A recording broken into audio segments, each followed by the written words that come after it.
त्यांनी घेतलेली शपथ ही आजही मला आठवते आणि त्याचा रेकॉर्डही आहे सगळा, की आम्हाला संधी मिळाली तर आम्ही हे संविधान बदलू. तेव्हा 400 पार ज्यावेळेस ते म्हणतात त्यावेळेस संविधान बदलण्यासाठीच ते म्हणतात, राज्य शासन करण्यासाठी नव्हे. राज्य शासन करायचं असेल तर 300 असेल तरी तुम्ही राज्य शासन करू शकता. तेव्हा ते 400 म्हणतात आहेत तेव्हा राज्य शासन करण्यासाठी नाही तर संविधान बदलण्यासाठीच करतात. हा आता लोकांना विश्वास यायला लागलाय. सर याला सांगलीच्या जागेवरनं ज्या पद्धतीनं म्हणजे शिवसेना आणि काँग्रेस यांच्यामध्ये वाद सुरू आहे, स्वतः उद्धव ठाकरे यांनी जाऊन तिथे जागाची घोषणा करून टाकली. काँग्रेस म्हणते की चर्चा सुरू असताना अशा पद्धतीनं जागेची घोषणा करणं हे अयोग्य आहे. असेच काही प्रकार तुमच्याही बाबतीमध्ये घडतात, म्हणजे बैठकीमध्ये चर्चा वेगळी होते, बाहेर कुणी काहीतरी वेगळंच बोलतं.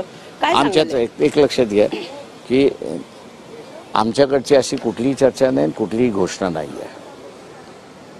आमच्या त्यांनी असं तिथे जाऊन ते गोंधळ घालतात आहेत, काँग्रेस आणि शिवसेना गोंधळ घालते, तसा गोंधळ आम्ही काही घालत नाही आहोत. त्याच्यामुळे आमच्याकडून ह्या चर्चेमध्ये कुठेतरी बाधा येते किंवा काय करते नाही आहे. आम्ही त्यांना पहिल्यापासून म्हणतो की तुमच्या 15 जागा ज्या अनसेटल्ड आहेत, डिस्प्यूटमधल्या आहेत, त्या तुम्ही पहिल्यांदा सेटल करा ना. पाणी प्रत्येकजण आपण बघत असाल की त्यांचं कोंबडं झाकण्याचा प्रयत्न चाललेला आहे आणि वंचित बहुजन आघाडी आम्हाला साथ देत नाही, अमुक देत नाही, हे देत नाही चाललेलं आहे. माझं सरळ म्हणणं असं आहे की जे कोणी महाविकास आघाडीकडून बोलतोय त्यांनी पहिल्यांदा पॉझिटिव्ह स्टेटमेंट करावं की आमच्या 15 जागा रिझॉल्व्ह झालेल्या आहेत, हे स्टेटमेंट त्यांनी करावं.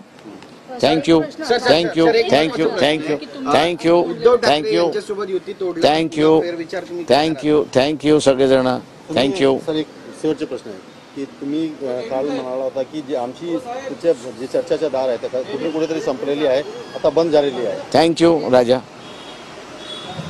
मक्ता घेतलाय सगळ्या महाराष्ट्राचा. कुठल्याही आघाडीला माझा पाठिंबा नाही.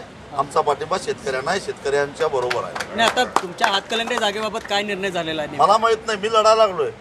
दुसरं काय मी स्वाभिमानी हो ज्यांना पाठिंबा द्यायचा त्यांनी द्यावा, द्यायचं असेल तर द्यावं, नाही तर नाही. पण मी लढायला लागलोय.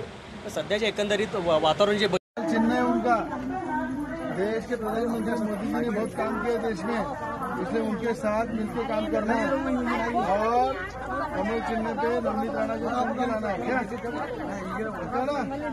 सबको राम राम, होली की शुभेच्छा.